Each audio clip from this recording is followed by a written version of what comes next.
السلام عليكم، اهلا بكم احلى متابعينا الحلوين. فيديو النهارده مختلف تماما. فيديو النهارده بالتعاون من مطبخ نور عمري مع قناه حسن احمد ايجيبتين فود، وهنعمل فيها النهارده وصفه منعشه جدا ولذيذه هيخلي ريحه الصيف تملى المطبخ. بتمنى منكم لايك جميل للفيديو زيكم كده.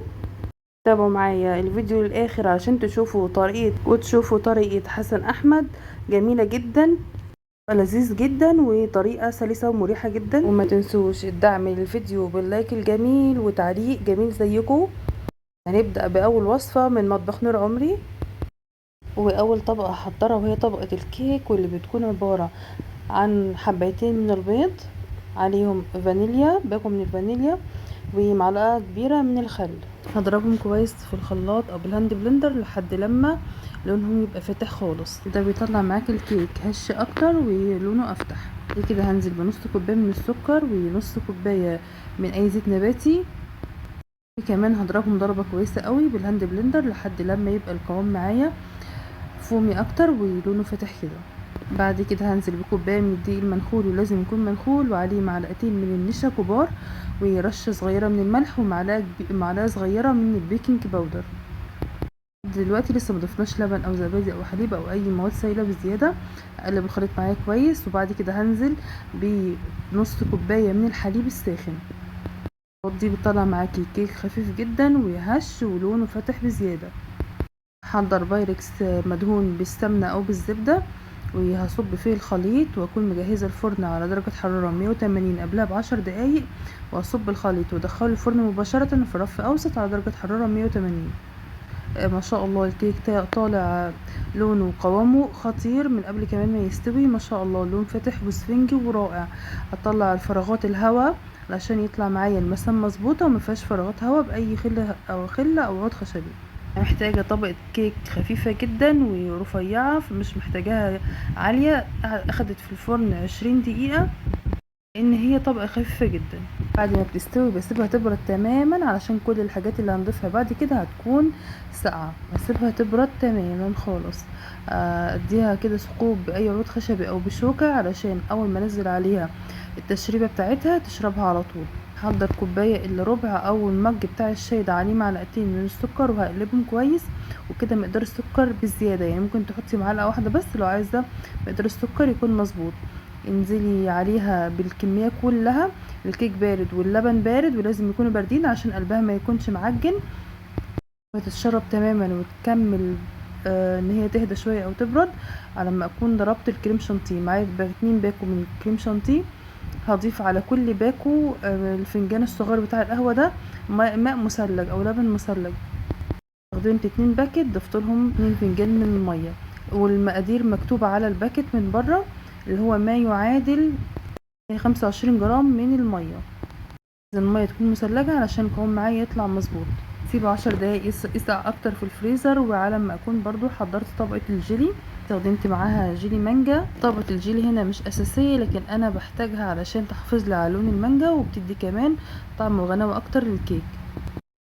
طريقة تحضير الجيلي مكتوبة على الباكت من بره، بس انا استخدمت باكل جيلي وعليه جان صغير برضو من الماء المغلي، وهبرده عشان اسرع عملية التبريد. حطيت مكعبات من التلج، وبرضو هفضل اقلب فيه لحد لما مكعبات التلج دي تدوب علشان بس تسريع الخطوات.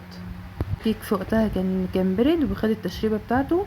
نزلت بالكريم شانتيه ووزعته كويس، وحافظوا على درجه الحراره دايما تكون مظبوطه علشان المكونات ما تسيحش مني. اوزع طبقه الكريم شانتيه كويس واسويها.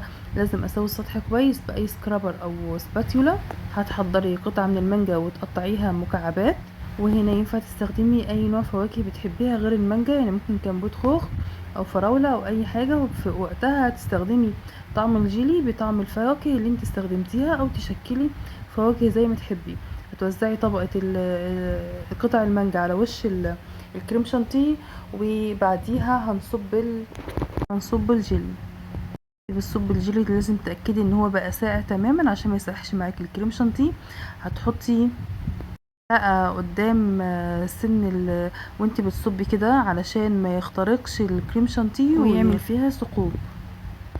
بتدخليها التلاجة تبرد ساعتين او نص ساعة في الفريزر. لو مستعجلة لازم المكونات كلها تتماسك مع بعضيها والطعم كله يدخل في بعضه علشان تشوفي لي اجمل طبقة كيك غرقانة بصوصات خطيرة، وطبقة كريم شانتيه غنية جدا، وكمان يا جمال المانجا، ولازم تأكدي المانجا تكون مسكرة، وطبقة جيلي، طبقات خطيرة، والطعم مش قادرة اوصف لك جماله. ولازم تجربيه عشان تجربي وتدوقي بنفسك قد ايه الطعم جميل ويستاهل وقفتك انك تعمليها.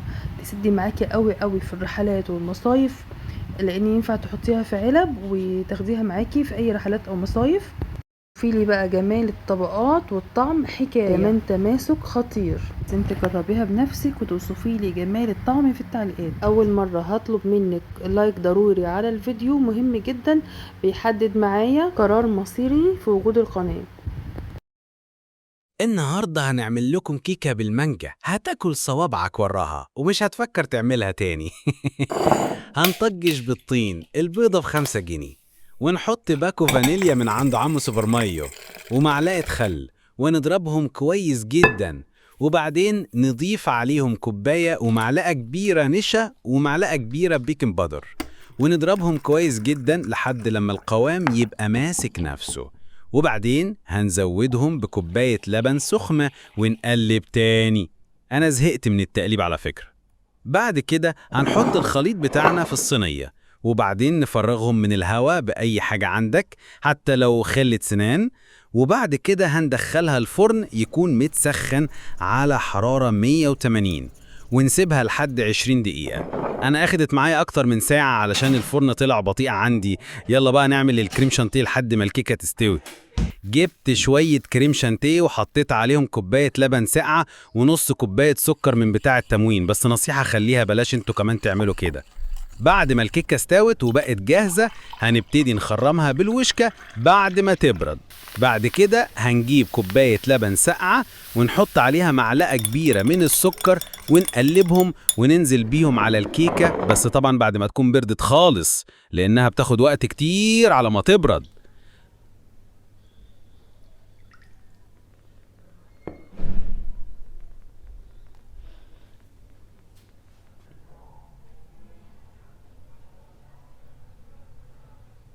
بعد كده هنزل بالكريم شانتيه.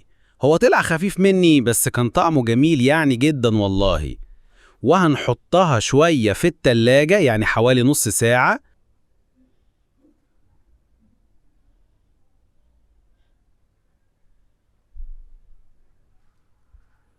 وبعدين هنجيب مانجا ونقطعها قطع وننزل بيهم على الكيكة. انا بقى حد قال لي على فكرة اني اعمل جيلي مانجا، وكانت فكرة جميلة الصراحة وكان مديها طعم تحفة الحقيقة.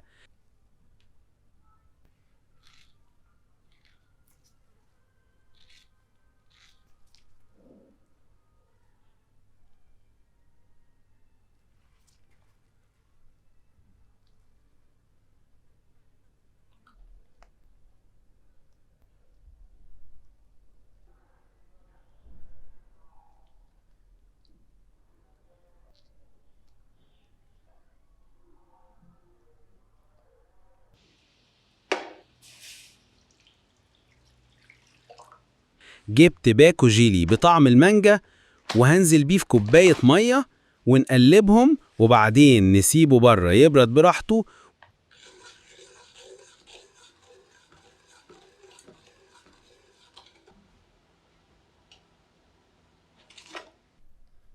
وبعد لما يبرد هننزل بيه بس واحدة واحدة علشان ما يخترقش الكريم شانتيه.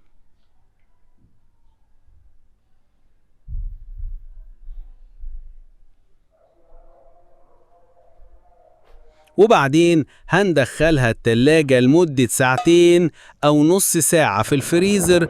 ياه على الجمال والحلاوة والطعم. أنا أول مرة أعملها ما كنتش متخيل إنها تطلع معايا كده خالص.